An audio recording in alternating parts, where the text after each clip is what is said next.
예수소망교회 4월 23일 주일 예배 말씀 베드로전서 1장 13절에서 21절까지의 말씀으로 마음의 허리를 동이라. 그러므로 너희 마음의 허리를 동이고 근신하여 예수 그리스도께서 나타나실 때에 너희에게 가져다 주실 은혜를 온전히 바랄지어다. 너희가 순종하는 자식처럼 전에 알지 못할 때에 따르던 너희 사욕을 본받지 말고 오직 너희를 부르신 거룩한 이처럼 너희도 모든 행실에 거룩한 자가 되라. 기록되었을 때 내가 거룩하니 너희도 거룩할지어다 하셨느니라.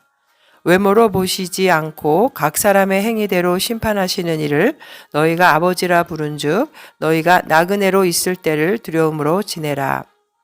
너희가 알거니와 너희 조상이 물려준 헛된 행실에서 대속함을 받은 것은 은이나 금같이 없어질 것으로 된 것이 아니요 오직 흠없고 점없는 어린 양 같은 그리스도의 보배로운 피로 된 것이니라. 그는 창세 전부터 미리 알린 바 되시니나 이 말세에 너희를 위하여 나타내신 바 되었으니 너희는 그를 죽은 자 가운데서 살리시고 영광을 주신 하나님을 그리스도로 말미암아 믿는 자니 너희 믿음과 소망이 하나님께 있게 하셨느니라. 오늘 베드로전서의 본서신의 기록은 당시 베드로가 로마에 머물고 있었던 것으로 추정이 됩니다. 교회사의 전승에 따르면 베드로는 자신의 마지막 수년간을 로마에서 보냈고 기원 후 68년 네로에 의해서 순교한 것으로 알려집니다.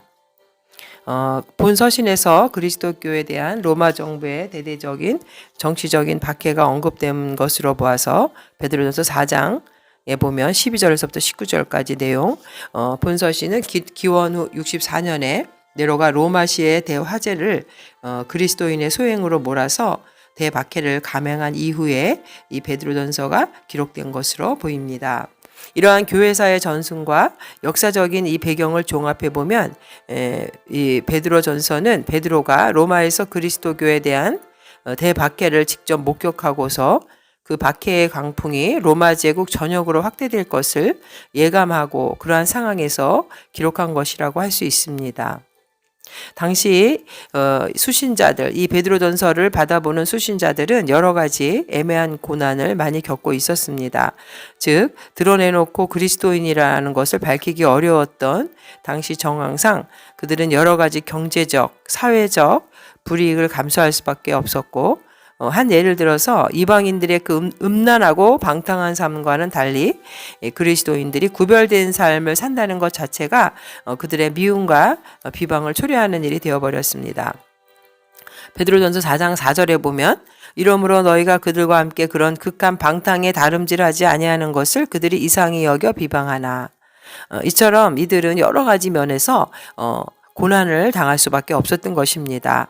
오늘 베드로전서 1장 1절에 보면 예수 그리스도의 사도 베드로는 본도, 갈라디아, 갑바도기아, 아시아와 비두니아에 흩어진 나그네 곧 하나님 아버지의 미리 하심을 따라 성령의 거룩하시게 하심으로 순종함과 예수 그리스도의 핏부림을 얻기 위하여 택하심을 받은 자들에게 편지하노니. 즉 이렇게 베드로전서를 받아보는 수신자들은 당시에 그 소아시아에 흩어져 있던 이방 성도라는 것을 우리는 알 수 있습니다. 여기서 14절에도 보면은 베드로가 전에 알지 못한 때에 따르던 너희 사욕을 본받지 말고 이렇게 권면하고 있고, 또 18절에도 너희 조상이 물려준 헛된 행실에 대해 말한다는 점에서 어쩌면 이 이방 그리스도인들은 사욕과 헛된 행실에 잡혀있는 사람으로 사람들이 그들을 바라봤을 때 그들이 그리스도교의 공동체 안으로 들어와서 자신들을 실제 나그네처럼 느꼈을 것입니다.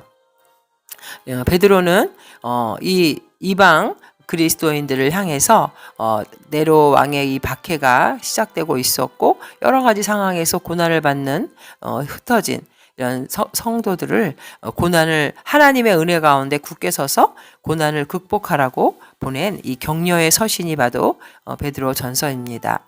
오직 예수님으로부터 오는 산소망을 제시해주고 고난과 시험에 약해지지 않고 담대히 대처할 수 있는 믿음, 그리스도에 대한 소망을 굳게 잡음으로 핍박을 이겨내라고 권면하고 있는 것입니다. 결국 이방 그리스도인들의 들을 향해서 나그네라고 말한 이 베드로는 나그네와 같은 그들의 그 삶의 신세를 영적으로 승화시켜서, 즉 수신자들이 세상적인 관점에서 보면 이방인과 나그네 같은 어려운 삶을 살아가고 있지만 영적으로는 하나님의 택하심을 받은 거룩한 족속이며 영원한 기업인 천국을 향해 순례의 길을 가는 거룩한 나그네들이라고 그들의 신분에 대한 정체성을 확인시켜주고 있는 것입니다.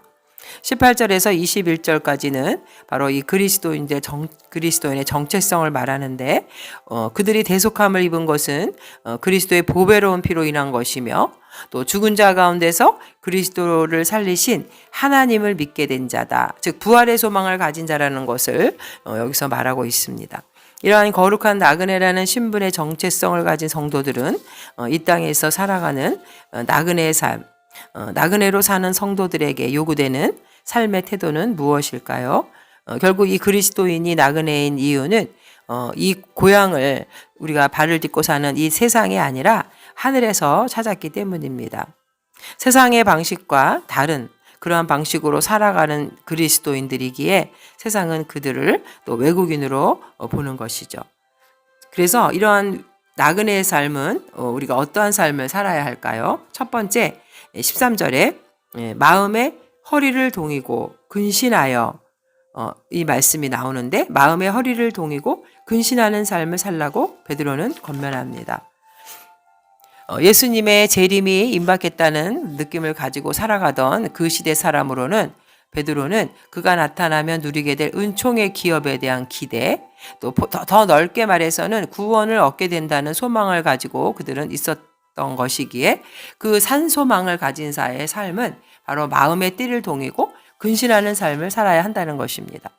여기서 띠를 동여맨다는 것은 하나의 은유로서 일을 하기 위한 준비태세, 목적지를 향해서 떠날 준비를 하고 있는 자세를 말합니다. 결단과 결의를 여기서 마음이 의미하는데, 여기에서의 마음은 그냥 하트가 아니라 생각과 판단, 이해력 등을 내포하는 것으로 끝까지 완전한 소망을 가지고 승리하기 위해서 단단한 각오와 결의가 필요하다는 것입니다. 그리고 근신하라는 말은 졸지 말고 정신을 차리라.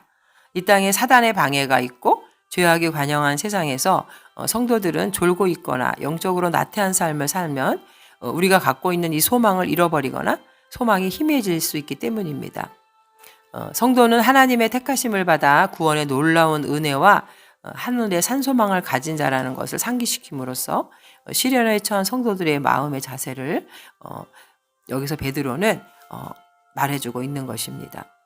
결코 하늘의 산소망을 가슴에 간직한 자는 시련 중에 좌절하지 않고 이 시련을 피할 수 있습니다. 감당할 만한 시험을 허락하시는 하나님, 또 고난 가운데 있을 때 주님이 우리와 함께 하심으로 그것을 이길 수 있게 해주신다는 것입니다. 거듭난 성도들이 간직한 이 하늘의 소망은 땅의 소망과는 근본적으로 다른 것이죠.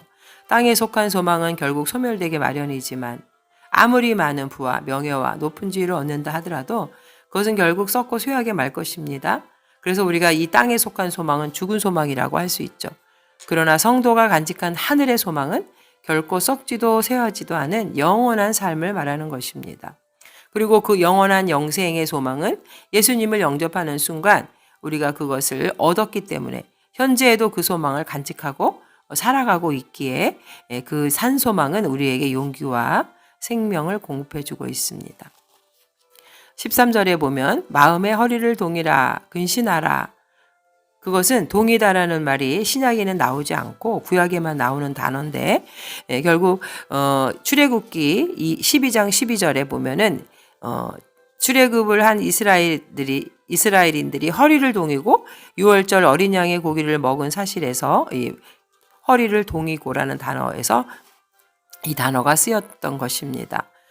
결국 오직 하나님의 말씀에 순종해서 성도는 한 걸음 한 걸음 약속의 땅 가나안, 천국을 향해 가는 자들입니다.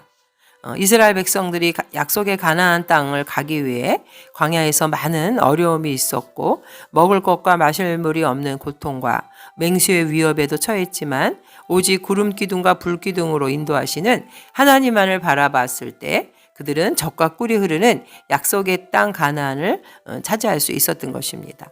이러한 삶의 태도가 오늘 우리에게도 요구가 됩니다. 우리가 살아가는 이 광야 같은 세상에서 우리도 어려움을 많이 당하지만 결국 우리는 마음의 허리를 동이고 하나님만을 바라보면서 내 만족과 유익이 아닌 하나님의 뜻 가운데 순종하는 그러한 믿음이 우리에게 있어야 한다는 것입니다. 신명기 4장 9절에도 오직 너는 스스로 삼가며 내 마음을 힘써 지키라. 그리하여 내가 눈으로 본 그 일을 잊어버리지 말라. 내가 눈으로 본 그 일을 잊어버리지 말라. 내가 생존하는 날 동안에 그 일들이 내 마음에 떠나지 않도록 조심하라. 너는 그 일들을 내 아들들과 내 손자들에게 알게 하라. 결국 하나님이 주신 그 은혜와 주신 그 은혜를 우리는 잊지 말고 약속의 땅을 향해 전진해야 하는 것입니다. 두 번째는 이 나그네와 같은 삶을 사는 성도들은 하나님 아버지를 닮아 거룩한 삶을 사는 것입니다. 15절에 보면 오직 너희를 부르신 거룩한 이처럼 너희도 모든 행실에 거룩한 자가 되라.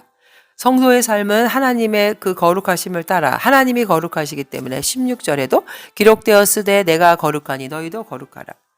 하나님을 닮아가는 자녀는 거룩한 삶을 살아야 한다는 것입니다. 성도들이 비록 박해 가운데 놓여서 어려움을 당하고 있지만 우리는 육신은 죽이고 영혼은 어떻게 할 수 없는 그 세상을 무서워하는 것이 아니라 영과 육신을 주관하시는 하나님을 경외하고 두려워함으로 거룩한 삶을 살아야 할 것을 베드로는 촉구하고 있습니다.